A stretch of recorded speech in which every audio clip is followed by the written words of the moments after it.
Aujourd'hui, si tu veux être data analyst, t'as deux options. La première, c'est de faire 5 ans d'études dans une école qui va te coûter très cher. Et la seconde, c'est de te former en seulement quelques minutes sur ChatGPT. Si tu préfères la deuxième option, reste bien dans cette vidéo, je vais te montrer comment charger, nettoyer et analyser des données pour résoudre tous les problèmes, qu'ils soient très simples du quotidien ou alors des choses beaucoup plus complexes que tu peux retrouver dans ton métier. L'analyse de données, c'est quelque chose qui peut faire peur, mais honnêtement, avec ChatGPT, tu peux faire des miracles en quelques minutes. Si t'es prêt, on perd pas plus de temps et je te montre ça tout de suite. Donc depuis la version 4 et les nouveaux modèles de ChatGPT, on a l'analyse de données qui est directement intégrée dans les systèmes. Pour cette démonstration, je vais prendre le modèle 4o car c'est le plus rapide, mais tu peux faire la même chose avec le 4, il n'y a aucun souci. On reste sur le 4o et je vais te montrer un petit truc assez intéressant avant de commencer. Tu peux utiliser, si tu veux avoir des résultats un petit peu plus pertinents, les Custom Instructions. Si cette notion n'est pas claire pour toi, j'ai déjà fait une vidéo sur le sujet, je t'invite à aller la consulter. En tout cas, sache que c'est quelque chose qui peut t'aider mais qui n'est pas du tout obligatoire. Donc évidemment, si ça peut aider, on va s'en servir. On va cliquer sur notre profil ici et on va aller dans Personnaliser ChatGPT. C'est ici que tu vas pouvoir donner ces fameuses instructions qui vont permettre de guider ChatGPT sur qui tu es, ce que tu veux vraiment et la manière dont tu veux qu'il réponde. Donc ça peut être intéressant pour avoir un modèle un peu plus affiné. Cependant, ça prend du temps, donc moi j'ai pas envie de m'embêter, j'ai demandé à ChatGPT lui-même de me fournir ces instructions. Donc tout simplement, je vais pas te montrer ici, mais j'ai demandé à ChatGPT, je suis dans un rôle de data analyst, j'aimerais te faire analyser des données, est-ce que tu peux me préparer les instructions personnalisées pour pouvoir t'optimiser? Et derrière, il va te fournir quelque chose de très complet, ça va être à toi de trier en fonction de ce qui t'intéresse. Donc je vais te montrer ce qu'il m'a proposé, donc ça c'est pour la partie information à fournir à ChatGPT pour l'aider à mieux répondre. Donc je suis un data analyst débutant, j'ai besoin de ton aide, etc. J'ai donné quelques informations que ChatGPT m'avait suggérées, j'en ai enlevé d'autres. Donc ça donne des premiers éléments qui vont nous permettre d'avoir des réponses un peu plus détaillées. Et pour la deuxième partie sur le type de réponse, pareil, je copie-colle ce qu'il m'a suggéré. Donc je souhaite des réponses structurées incluant des exemples pratiques, explications pas à pas, visualisation, meilleures pratiques.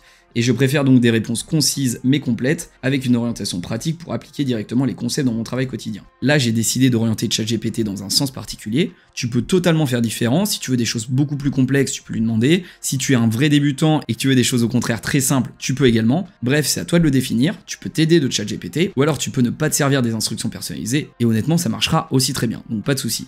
En l'occurrence, on va les garder. Avant de fermer, on va s'assurer que c'est bien actif pour les nouveaux chats, et on enregistre. Voilà, donc là les instructions sont configurées, on peut attaquer le vrai sujet, l'analyse de données. Le fichier que je vais vouloir analyser aujourd'hui, c'est un fichier Excel qui contient la base de données client de mon site internet. Évidemment, c'est un site factice, mais tu vas voir, c'est un bon exemple sur lequel on va pouvoir travailler. Voici le fichier, donc c'est ma fameuse base client.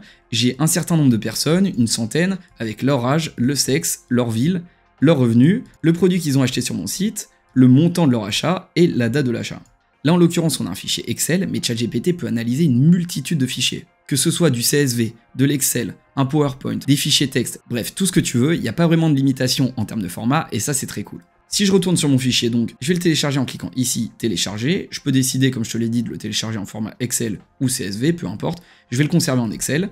Je le télécharge, et là tout de suite, on va le remettre dans ChatGPT. Donc on repasse sur ChatGPT, on va démarrer la conversation, on va cliquer sur l'icône pièce jointe, et on va charger le document. Je charge mon document en base client, et là je vais donner mon premier prompt, et c'est important que tu retiennes ce prompt car il a une construction assez simple, mais qui va permettre à ChatGPT d'être pertinent. Donc le prompt va être le suivant, ce fichier représente ma base de données client pour mon site de vente d'accessoires de sport, donc là tu lui donnes le contexte, et ensuite je veux analyser des tendances à partir de ces données, nettoie et formate correctement la donnée si nécessaire, pour la préparer à une analyse détaillée, sans faire d'analyse pour l'instant. C'est important de séparer les demandes. Donc on lance la demande, c'est parti, on voit le fichier qui apparaît en aperçu, donc ça peut être pratique pour voir si le fichier nous convient, si on n'a pas fait d'erreur, mais de toute façon, s'il y a des erreurs, ChatGPT va les corriger, donc c'est parfait. Et voilà, c'est parti, on voit que c'est rapide avec le tout nouveau modèle. Donc pour préparer les données à une analyse détaillée, il est nécessaire de les nettoyer et de les formater correctement. Donc il va nous expliquer toutes les étapes qu'il va mettre en place, vérification des valeurs manquantes, vérification des types de données, normalisation des données, gestion des valeurs aberrantes, et ajout de colonnes dérivées si nécessaire. Ça c'est intéressant, il est proactif et il me propose des choses en plus auxquelles j'aurais pas forcément pensé. Ensuite, il va démarrer les étapes et là tu vois qu'il nous propose du code. Donc moi c'est pas forcément quelque chose qui m'intéresse, c'est des choses qui peuvent concerner certaines personnes, donc c'est intéressant de l'avoir ici, c'est du Python, mais tu peux très bien ne pas le considérer et juste regarder la suite. En tout cas, si t'en as besoin, tu peux le copier en cliquant juste ici. Donc on voit que pour chacune des étapes, il utilise du code, étape 1, étape 2, etc. Une fois qu'il a écrit le code, il va exécuter les étapes. Donc là, il a déjà tout exécuté, le temps que je t'explique, tout a été réalisé. Donc la première étape, c'était pour nettoyer et formater les données. Il va me faire un résumé de ce qu'il a fait. Donc il a vérifié s'il y avait des valeurs manquantes, il n'y a aucun problème. Il vérifie le type de données, donc ID, nom, etc. en fonction du format, pas de souci. Normalisation des données, donc les valeurs uniques pour produits achetés sont produits 1, 2, 4 et 3, donc c'est parfait. Les villes, Strasbourg, Lyon, il n'y a pas de problème. Gestion des valeurs aberrantes, a priori, il n'y en a pas, parfait. Et ajout de colonnes dérivées, donc là c'est le côté proactif. 2 nouvelles colonnes ont été ajoutées, c'est parfait. On a mois achat, le mois d'achat et année achat. Ouais, donc ça c'est pratique. Si tu regardes le fichier initial, on remonte juste ici, on avait uniquement une date d'achat un peu complexe avec l'année, le mois, etc., même l'heure qui n'est pas forcément utile. Là on voit que ChatGPT a fait une modification et m'a rajouté des colonnes, ça peut être pratique si on veut modifier la donnée derrière, donc franchement c'est très cool, on va peut-être s'en servir. Donc les données sont nettoyées et formatées, on a le code Python, mais peu importe, on va passer à la deuxième étape. Et c'est ça qui nous intéresse. Maintenant on va lui demander, réalise une analyse de ces données avec des graphiques interactifs si possible, pour faire émerger des premières tendances. Alors là, c'est quelque chose de très intéressant. Historiquement, ChatGPT proposait uniquement des graphiques statiques. Depuis peu, il est possible d'avoir des graphiques interactifs, donc on va voir s'il va me les sortir. On regarde le début de l'analyse, donc pour faire une analyse exploratoire des données et faire émerger des tendances à partir des données, il va utiliser des visualisations interactives. Donc comme d'habitude, il ressort le code. Ok, donc on va avoir différentes étapes. Distribution de l'âge des clients, ça peut être intéressant. Répartition des sexes parmi les clients. Le revenu, le montant des achats, analyse des achats par produit, analyse des achats par ville et tendance mensuelle et annuelle des achats. Donc là, seulement en 2 prompts, tu te rends compte qu'il y a déjà un gros travail de data analyse qui a été fait, et ça sans IA, ça aurait pu être très long. Et tu vas voir, c'est que le début. Donc comme d'habitude, il nous sort le code associé à chacune des tâches. Encore une fois, ça m'intéresse pas forcément, donc on va avancer. Ensuite, il exécute, et après, on va avoir tous les graphiques, donc c'est parfait. Étape de l'analyse exploratoire, et on va avoir nos fameux premiers graphiques. Donc distribution de l'âge des clients, on a un graphique super clair. Pour rappel, on partait d'un fichier comme celui-ci où on se rend compte de rien, et en quelques secondes et 2 prompts, on a un graphique hyper détaillé où on se rend compte directement des tendances. Là par exemple, on voit que j'ai très peu de clients âgés autour de 40 ans et 60 ans. Par contre, j'ai des clients qui sont assez jeunes et un peu plus vieux, donc c'est marrant, il y a une répartition un peu inattendue, et ça je le vois en un coup d'œil. Concernant les sexes, c'est à peu près réparti, un peu plus d'hommes. La distribution du revenu, donc j'ai beaucoup de clients qui sont sur la fourchette basse. Et sur le montant des achats, donc on voit que j'ai quand même des paniers qui sont assez importants, aux alentours de 800 ou 1000, donc j'en ai pas mal. Nombre d'achats par produit, c'est le produit 2 qui se vend le mieux, et ça on le voit très rapidement. Encore une fois, si tu jettes un coup d'œil sur le fichier Excel, c'est pas forcément quelque chose dont tu peux te rendre compte facilement. Les achats par ville, c'est Montpellier et Strasbourg qui consomment le plus. Achat par mois, c'est a priori le 6e mois, donc plutôt en juin que j'ai mon pic d'achat. Et achat par année, donc bon là évidemment on a que 2023, mais imagine si on a des données sur plusieurs années, tu peux avoir des choses très complexes et très intéressantes à analyser. Par rapport à ce que je te disais tout à l'heure, donc il a pas réussi à me sortir des graphiques interactifs pour la partie revenu des clients et montant des achats, mais par contre sur cette distribution et surtout sur ces graphiques là, on a des graphiques interactifs et c'est hyper intéressant parce que tu vois que tu peux passer ta souris et avoir quelque chose de beaucoup plus dynamique. Là c'est quelque chose de statique, je peux télécharger mon graphique et ça peut déjà être une très bonne chose, mais là on a des graphiques qui sont plus poussés, dynamiques, et surtout tu vas pouvoir effectuer quelques modifications, par exemple changer la couleur des produits achetés, comme ça. Donc on voit que c'est encore les débuts, mais tu peux commencer petit à petit à modifier tes graphiques, et c'est très prometteur pour la suite. Si tu cliques ici, tu repasses sur un graphique très basique, et là tu vois que c'est quand même beaucoup moins sympa. Donc on repasse sur le graphique interactif, on peut évidemment le télécharger en cliquant ici, et voilà, j'ai toute mon analyse visuelle. Si on continue, donc ChatGPT a fait une analyse exploratoire des données, ce qu'on appelle une EDA, et ce qu'on a vu ensemble, en fait, il l'a fait pour moi. Donc la plupart des clients se situent dans une tranche d'âge de 30 à 55 ans, répartition des sexes bien répartis, donc c'est tout ce qu'on vient de dire en fait, mais ça il me l'a fait en quelques secondes. Concentration notable des revenus entre 40 000 et 120 000, bref, on va pas rentrer dans le détail, mais tu te rends compte à quel point ça peut être hyper puissant, en quelques secondes, les résultats qu'on a, personnellement je suis assez bluffé. Bon allez, on va aller un peu plus loin, on va lui demander de me construire 3 stratégies commerciales et marketing qui soient simples et qui vont me permettre d'augmenter rapidement mes ventes.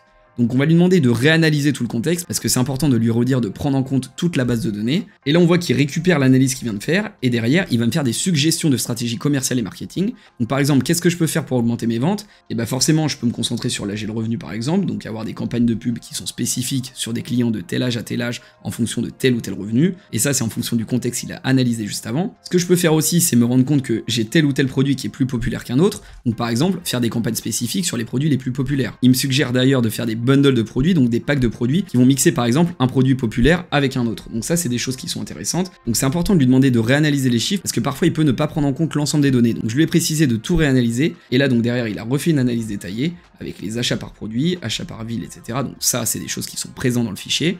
mais ce qui va être intéressant c'est juste après, la stratégie pour augmenter mes ventes. Je lui en ai demandé 3. La première c'est un ciblage géographique. Paris et Lyon où les montants moyens d'achat sont les plus élevés, donc ça c'est des choses très intéressantes qu'il aurait été assez compliqué de deviner tout seul, ou du moins ça aurait pris du temps. Donc effectivement je peux faire des campagnes marketing locales ciblées sur ces villes, je peux augmenter la visibilité dans les zones à fort potentiel, ça c'est une chose basique mais qui peut être intéressante. Promotion sur les produits populaires et rentables, donc par exemple le produit 2 est le plus vendu et le produit 1 est le plus cher en moyenne. Donc là ce qu'il me suggère c'est d'offrir des réductions ou des offres groupées sur ces produits pour inciter les clients à en acheter plus évidemment, et donc il me dit de faire un focus sur ces deux produits. Donc c'est des choses qui sont intelligentes et derrière que je vais pouvoir réajuster, mais c'est quand même une très bonne base de travail. Dernier point, la segmentation par âge et personnalisation des offres. Il a trouvé des groupes d'âge qui dépensaient le plus, et derrière je peux faire des campagnes marketing personnalisées pour cibler ces groupes, pour espérer augmenter mon chiffre d'affaires. Bon voilà, donc après on sort un petit peu de l'analyse de données, mais il peut te donner des stratégies commerciales et marketing très puissantes.